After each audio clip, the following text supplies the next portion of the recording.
waaleykum salaam la ca gën a fës ci xibaar yi dañu ci bokk lettre bi nga xam ni Guy Marius Sagna bind na ko directeur bu kii di nga xam ni moom moo jiite kaso bu Rebeuss di ko xamle anam yi nga xam ni noonu la ñu ko tege woon loxo mu ni dañ ko toroxal futti ko laata ñu koy dugal ci kaso bi daa ngeen dégg jàngat lettre boobu nga xam ni moom la bind contribution économique locale di ay koppar yoo xam ne ni nguur gi moom moo ko jébbal koppar yi moo ko jéggal ñi nga xam ne rek moom moo di commune yi ngir ñu mën koo dimbali ko rawatina ci jamonoy feet ci wàllu ko feet bu tabaski gi ñu gis ni dina am ak yeexaange naam sax su fekkee ni lii di boobop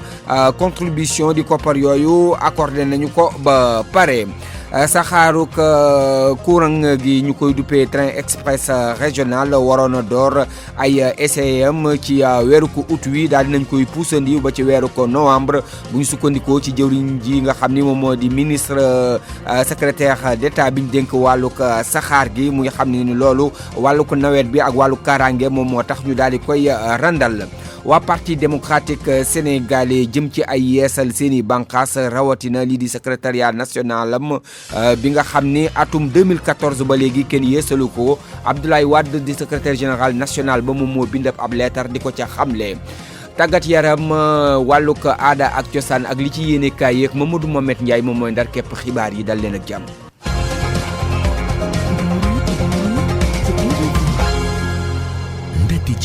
Alioune Ba moom moo nekk ci machine bi gannaaw ba ñu leen nuyuwaatee di rafetlu seen àndandoog rajo Futur Média dañu koy doore ak lu soxol lettre bi nga xam ni Guy Marius Sagna daal dina koy bind ki nga xam ni rek moom moo yore kaso bu Rebeuss di ko xamle anam ya nga xam ni rek noonu la ñu ko gàttandoo foofa ca kaso ba mu ni dañ koo toroxal futti ko ba mu set wicc laata ñu koy dugal ci kaso bi mu ni loolu nag nekk na loo xam ne nii ak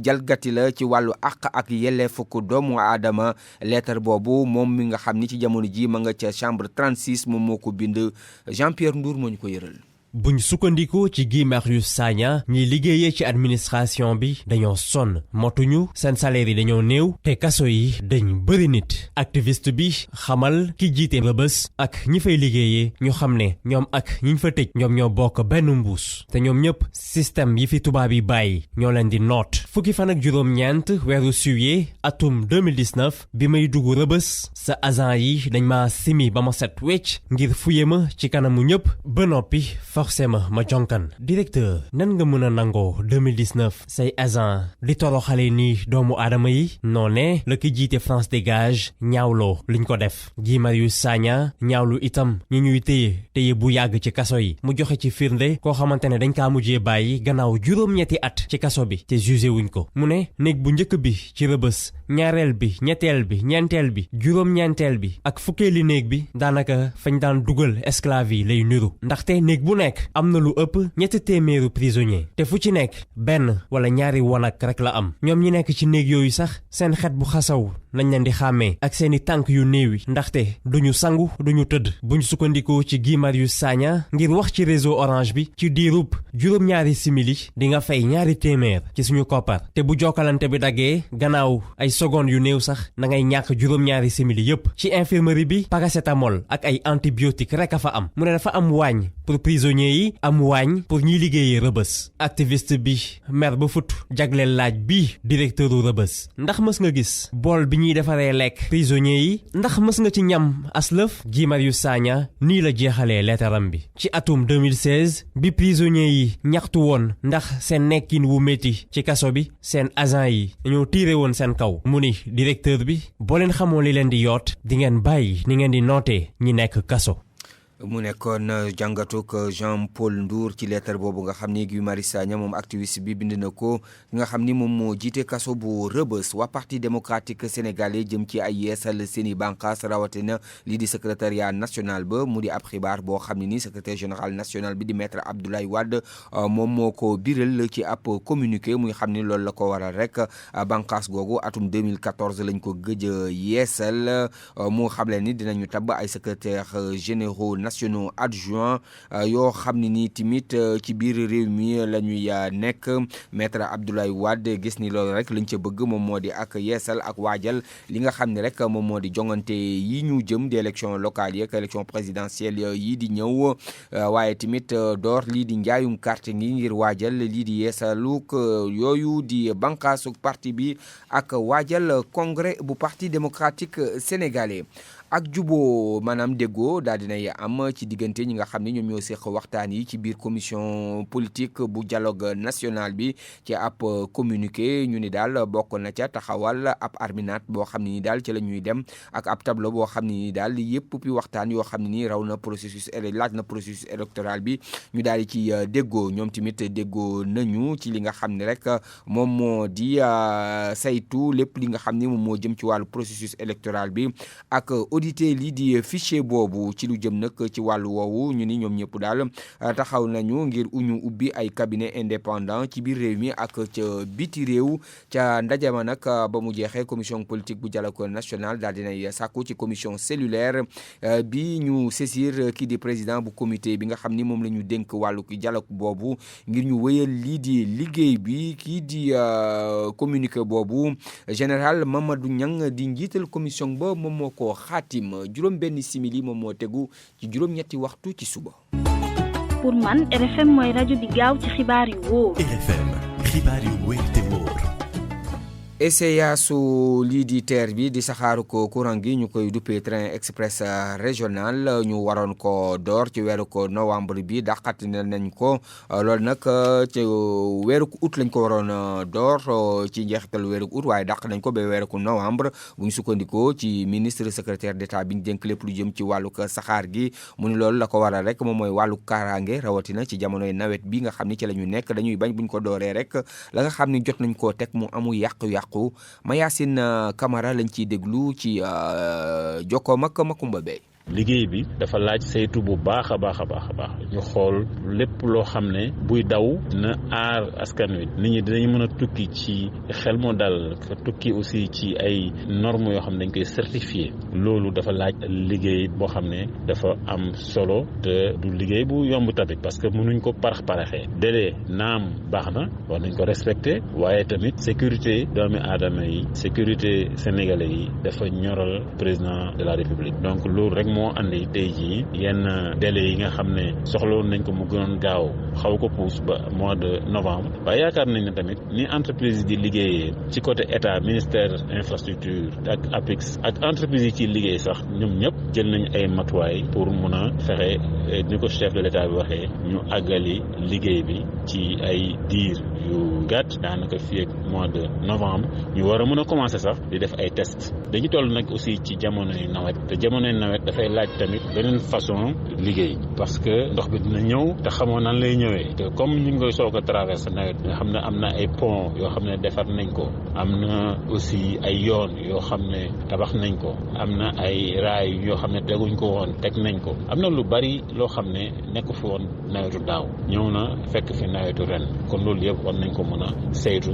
des ci wàllug dem geeg dikk gi ak ña yori taxi nekk ca aéroport international Blaise Diagne bu Diass ñoom dañoo dakkaloon seenub liggéey ngir ñaawlu concurrence ba nga xam ni daal moom la ñuy yenn woto di leen def foofa gannaaw ak xaatim goo xam ni doxoon na seen diggante ak ministère bi ñu dénk wàllu dem geeg dikk gi ñu ni woto yooyu nga xam ni daal ñoom ñoo nekk foofu dañuy fërew lii di seen i client te loola duñ ca ànd Modou Diouf moom moo jiite collectif GIE transport taxi ya nga xam ne ñoom ñoo nekk ca AIBD lañ ko ciy déglu. déggoon nañ ci oto yooyu nañu dem franchement ci ni nga xam ne moo tax ñu agréé leen mooy toog xaar seen clients yi def réservation ñu jël leen dem ñun ñu xaar clients yi jël taxi ñun aussi ñu jël leen dem jamono ñooy donc loolu daal lañ fa déggoon franchement delluwaat nañu aéroport oto yaa ngi commencé waat nekk ci seen liggéey ñun aussi ñu ngi ñaan franchement état bi ñoom ñëpp ñu surtout ministre bi mu gën ñu jàppale ci loolu. ba nga xam ne benn jafe-jafe dootul am ci aéroport bi quoi. mu nekkoon Modou Diouf mi nga xam ni moom moo jiite yooyu ko sëfooru ko taxi ca nekk ca AIBD. RFM rajo askan wi. fonds bi ñu duppee contribution économique locale bi nga xam ni maire yi daan nañ ko sàkku loolu nag danañ ko jot waaye après tabaski gi lañ koy jot mu di loo xam ne ni secrétaire général bu AMS kuréel gi boot maire yu Sénégal moom moo ko xamle Mbaye Dione di xamle ni njiitu réew mi Macky Sall daal dinay xaatim boobu décret ngir ñu wéyale lu ni mel di loi boobu nga xam ni moom la ñu jàppoon mu yokku ca ni ministre collectivité territoriale maanaam ki ñu dénk gox-goxaat yi engagé wu na ngir ñu mën a joxe yooyu ko koppar moom Mbaye Dione dañ ko ciy déglu ak Makumba Bey. tel bi nga xam ne mat na téeméeri milliards li ko gàllankooroon mooy assemblée nationale moo waroon adopté projet de loi bi loolu def nañ ko yóbbu nañ ko président de la république jël na décret d'application bi décret bi signé nañ ko li ci des mooy xanaa bu ñu génnee ci fête bi nga xam ne xam nañ ne ay dépenses yu bari la état bi def ministre des collectivités territoriales dina def engagement bi déposer ko au niveau de la comptabilité publique et de la direction générale du trésor ba véritablement ñu mën ko fay yaakaar naa ne daal fekk ay fan yu néew incha allahu rabbi état bi effort bi mu def pour fay fonds de dotation yi ak fonds de concours yi dana ko def pour fay sel bi donte moo gën a bëri waaye wax dëgg yàlla soxla nañ ko te li maire Ndakaar yi wax beneen maire boo wowoon suba tamit dina la wax la même chose waaye am nañ yaakaar ne bu soobee yàlla état bi ni mu waxee woon fonds de dotation yi fay ko ni mu bu waxee sel bi dinañ ko def fan yu néew bu soobee yàlla.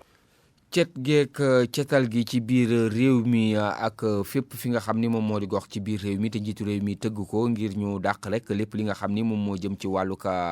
mbalit setal ak li nga xam ni moom moo di dëkk bi bu ñu sukkandikoo ci kii di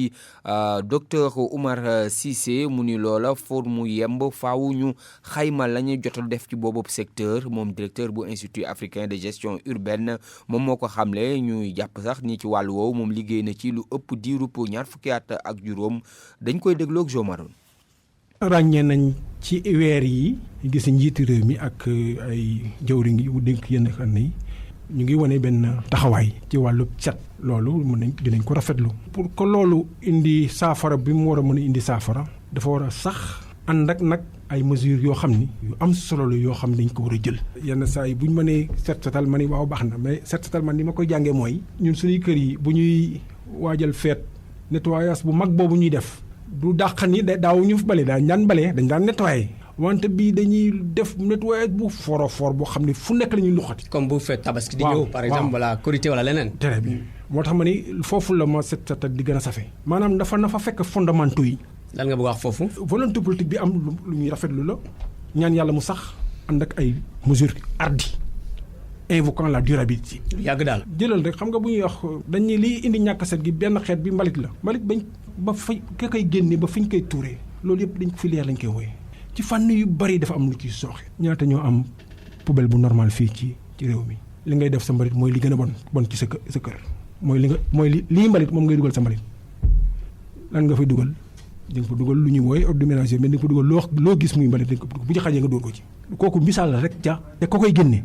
jëlal nga ni ñu nekk borom camion yi ñëw di collecté mbalit en tout cas boo jëlee Ndakaaru am na feneen foo xam ni tane na peut-être boo jëlee Ndakaaru man est-ce que mën nga ni am na entreprise gestion de déchets déedéet amu fi am na nag ñuy transporter. volonté politique boobu njiitu réew mi yëkkati di maanaam ngir ñu setal dëkk bi waa Tambacounda ñoom ñoo nga ca ci njàppandalu ko lii di mairie ba ndax door nañu ay jongante yoo xam ne nii dañuy xool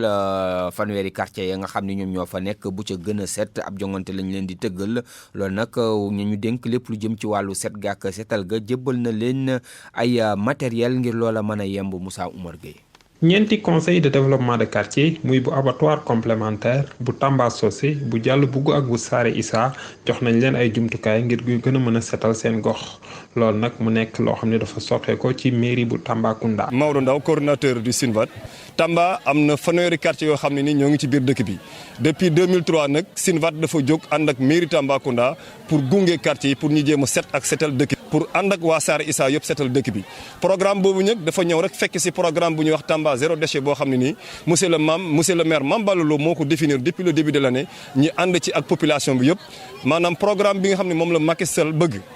Tamba zéro déchet ñun daf ñu cee fekk moo tax tey soo leen xoolee globalement tout le matériel qui a été distribué donc aux 4 quartiers toll na ci fukki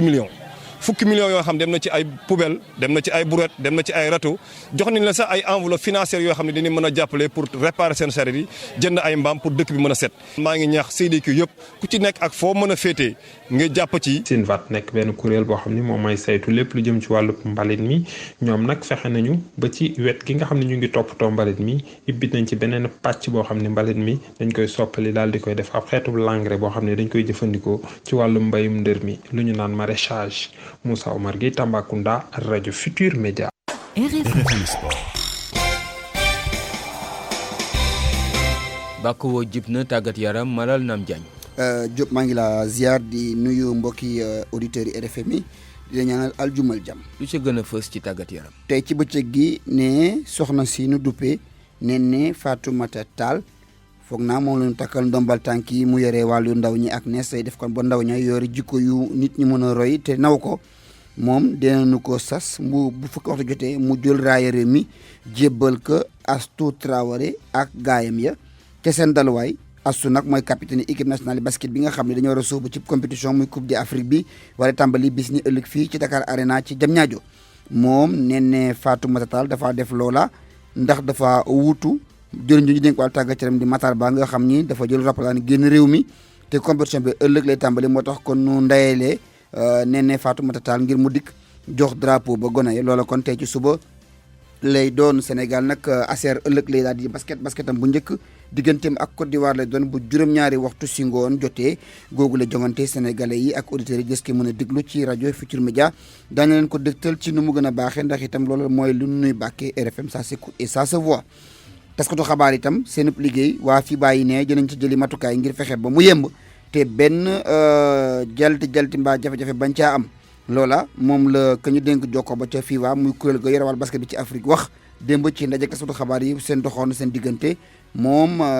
Lamine Badiane lay wuyoo. Aujourd'hui, on est à peu près à 96 journalistes qui se sont accrédités. 96 journalistes. moo xam Sénégal la wala fépp ci àddina bi ñu ngi toll ci ñaar fukk ak juróom benn ci ay photographes yoo xam ne am nañu accréditation ngir ñu mën a nekk ci lu wër terrain bi mën na xam naa photographie dañoo xaw a mbong am nañu ay seeni photo dañu filmer léeg-léeg sax duñu am dogal bi dañ leen koy tere. man nag ma bëgg mbir mi leer droit yi waa FIBA ñoo ko moom waa Star Times ak waa RTS loolu bëgg naa mu leer te man dinaa fi ne ngir fexe ba surveiller nu ni mel leen am ngeen ay li ñuy wax ay like day xeetu caméra yoo xam ne dinañ fi ne am ngeen sax possibilité am seeni caméra léeg-léeg ci terrain bi wala sax bu match bi desee fukki simili ak ñaar mun ngeen dem ngeen jël ay photo bu nag amee équipe yoo xam ne français la ñu wax dañ ko wax ci kàllaamay nasaraan bu dee anglais naka noonu xam naa ne sax yéen ñëpp am ngeen possibilité def ko ci kàllaamay wolof. Par contre, je sais que la plupart du temps vous avez la possibilité de le faire en wolof.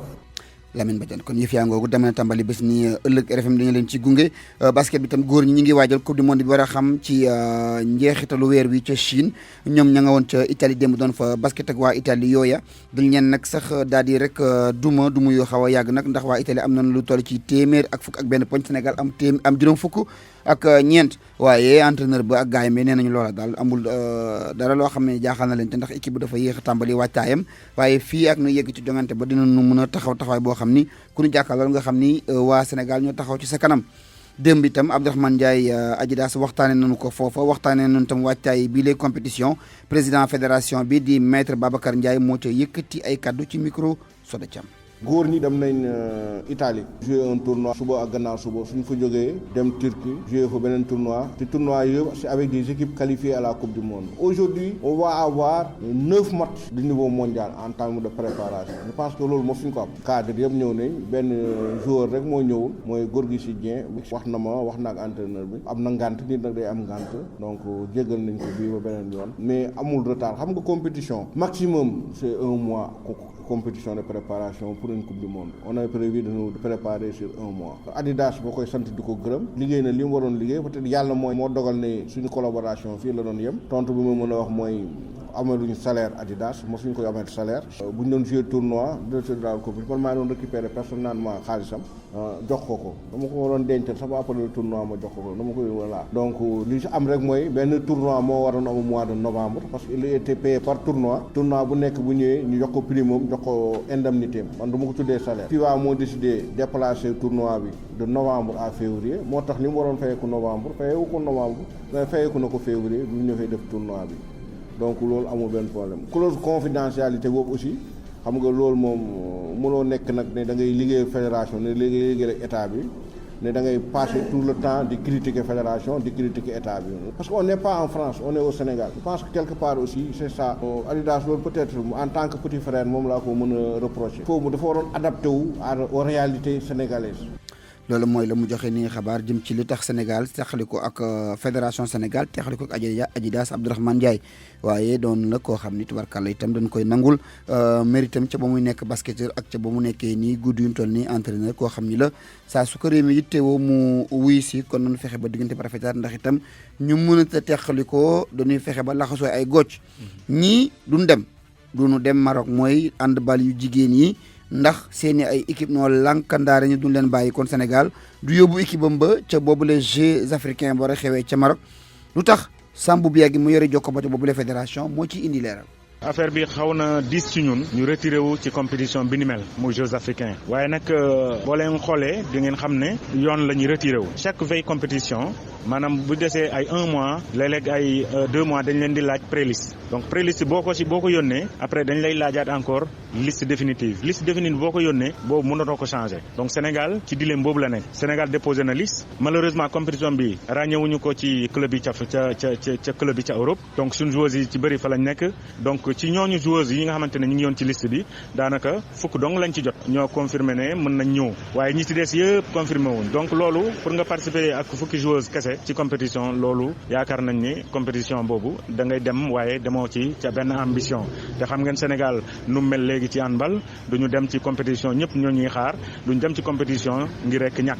dañuy dem compétition pour gagner donc loolu moo tax loolu bokk na ci la tax ñu retiré wu alors leneen li nga xamante ne tamit tax na ñuy bëgg a retiré wu mooy que ni club yi sunu joueurs yi bëri ñu ngi doog a tàmbali li nga xamante ne moom mooy compétition am na sax ñoo xamante ne tàmbali guñu kon nga yóbbu leen foofu ñu blessé après nga ñàkk leen ci yeneen compétition yu mag yoo xamante ne léegi ñu ñëw mooy Tekio bi nga xamante ne Sénégal moom moo ko organisé muy compétition bu mag a mag parce que qualification Jeux olympiques la Sénégal war ko organiser ñu war a dem tamit ci CAN junior parce que junior yi am na ci ñoo xamante ne ñi ngi ci équipe nationale A bi nga war a dem tamit championnat du monde boo ci amee ay joueurs yu blessé donc ça veut dire que yow ci compétition yooyu daanaka da ngay dem foofu pour parce que compétition yooyu moo gën a mag donc loolu lii tamit bokk na li tax ñi retiré wu ci li nga xamante ne moom mooy Jeux africains. loola mooy wàllu handball gi ñu jeexal ak wàllu reen danoo jaay benn sénégalais gannaaw ba nu jëndee sunu góol ba di Edouard jaay nañu Ismaïla Sarr bi nga xam ne day taal taxi daw ñu ne ko Angleterre foofa tëliya baax na ci championnat bi mën nga faa dem di xàll say xàll yi daw ba tax nu jaay ko koppar yu takk waa Watford équipe booba génne nañu ci seen jiba lu toll ci 1,0 million ci dollar ci euro jëndee ko kon moom dem na ba signé contrat am nee nañu sax numéro 23 lay sol foofa africain beneen bu nu jaay doomu Nigeria Alex Iwobi moom dafa dem remplacer ji Idrissa Gana Gueye mi jógee Everton dem ca Paris Saint-Germain ca milieu terrain ba moom itam jaay nañu ko xale bi 20 at ak ñett la am di ku mën a football lool moom it lañ ko jaayee ci koppar jéggi na 1,7 ci ay millions ci xaalisu tubaab bi muy euro keneen ku nu bëggoon jaay 200 millions euro muy 100 millions de euros mooy doomu Souleymane Sané di Leroy Sané waaye njaay ma daa mujjee yàqu ndax dafa gaañu keroog bu muy jonganteeg waa Liverpool moom sóori Manchester City bi sënu ba moo métti nee nañu daal dina toog gën jaa gàtt 2 weer ak lu teg tuuti tudd football te kon du mën a def visite médicale ba tax njaay ma waa Bayern Munich yi ko bëggoon a jënd daal dinañ koy bàyyi mu daal si xaarandi ba mu wér nu seet ndax danañu ko waxaale wala am déet waaye Leroy Sané mën na wax ne bu wéree itam njëgam bu yokku wàññi ko ndax la muy def mën na ko njaayam sóor mi tàkkar naa seen foofa waaye fii tamit njaayam xar mi tàkkar naa seen waaw man maa ngi ci opération tabaski fi mu toll nii samay xar seerul dara ay 7800 ci 9200 lay jaayee. jërëjëf Malal ñu yegg si ci wàllu aada ak cosaan ànd ci ak Anorocha. maa ngi leen di nuyu mbokk yi le livre et la citoyenneté mooy thème bi ñu jàpp ci fukk ak juróom-ñaareeli édition foire internationale du livre de Dakar ci édition 2019 yi jigéen yi ñoom la ñuy sargal jaarale ko ci professeur Ramatoulaye Diagne Mbengue nekk philosophe nekk itam rectrice bu université bu Thiès. Oumar Mbow teewe na cérémonie de lancement foire bi ca musée des civilisations noires démb. Foire internationale du livre narna mucc ayib atum ren ji lu yees tànneefu marraine doon lu njëkk di xamle Mariama Ndoye njiitu comité scientifique bi FILDAK bi dina jàngal lu bari askan wi. parce que ñun ñëpp dañu bokk réew mi bokk Sénégal léegi moo am ay gàllankoor yoo xam ni nit ñi léegi nit ñuy dawale baaxul wala accident yi bari na léegi naka lañ ci liggéeyee pour am ci ay ngëneel waaye léegi loolu ñu nar a waxtaane waaye ñu jaarale ko ci téere ndaxte ñun bind téere mooy suñu liggéey léegi foire yi nga xam ne dafa passé dañu ko tuddee woon ay góor léegi ñu xam ne réew mi am na jigéen yoo xam ne yi tamit ñu ràññee ci ku ñuy wax Ramatoulaye Diagne Mbengue moom la ñuy sargal ñu tuddee ko mbir mi. bu weesoo xarala yi ñi amal bile FILDAK di woo ndaw ñi ngir ñu gën a bàyyi seen xel téere yu yàgg yi. man gis naa ne xale yi ñu ngi lire ci ordinateur waa léegi ne nit ki da nga koy fekk ci li mu bëgg mais bëgg naa leen xëcc quand même ci livre bi ñu bindee këyit. FILDAK bi dinañ ko amal ñaari fukkeelu fan ak benn ba ñaari fukkeelu fan ak juróom benn weeru novembre dëkk bi ñu wormal bile FILDAK nag ba léegi xamaguñ ko. jamono yooyu association La Raconté moom mu ngi waajal ñaareeli édition la nuit de la Teranga xew-xew bi war a am fukki fan ak ñett jàpp ñaar fukki fan ak benn ci weeru novembre gi ñu dëgmal itam ca Nantes ca France bokk na ci li ñu fas yéene fësal aada lébu ak aada breton. Aïssata Sow Mercero mooy chargé de communication googule association ñu déglu ko. pour nit mën a dëkk si àdduna bi am na lu mu war a mën a indil keneen ki donc ñu ne dañuy jël suñu association tuddee ko à raconter créer événement bi nga xam ne mooy nuit de la Teranga première édition bi par exemple dañu wone cosaan ak aada Sénégal won ko waa Nantes ba ñëpp kontaan donc ñu ne bon comme succès la woon donc dañ ciy continuer identité festival bi mooy ñu fexe ba chaque année ñu jël benn culture bu Sénégal ak beneen bu Nantes wala beneen pays ñu jéem leen a woneel donc dañuy jël culture lébu ñu boole ko culture bi ñuy wax les bretons boo jàngatee seen culture seen cosaan ak aada da ngay gis ne que bëri na lu ñu nduroo am na sax ay mots wolof yoo xam ne dem na ba nduroo par exemple kër en breton mooy dëkkuwaay fii tamit mooy dëkkuwaay plus ñuy gën a avancer ci recherche yi ñu doon def ñu xam ne vraiment ñaari culture yoo xam ne vraiment bu ñu bokkul ndey ak baay tamit jege nañ trop waaw ñuy invité ñëpp nag ñuy ñëw parce que sans ni public bi du ñu mën a avancer aussi. di leen jaajëfal ci déglu bi dig daje ay fan yi ñu dëgmal ci beneen chronique culture ci RFM.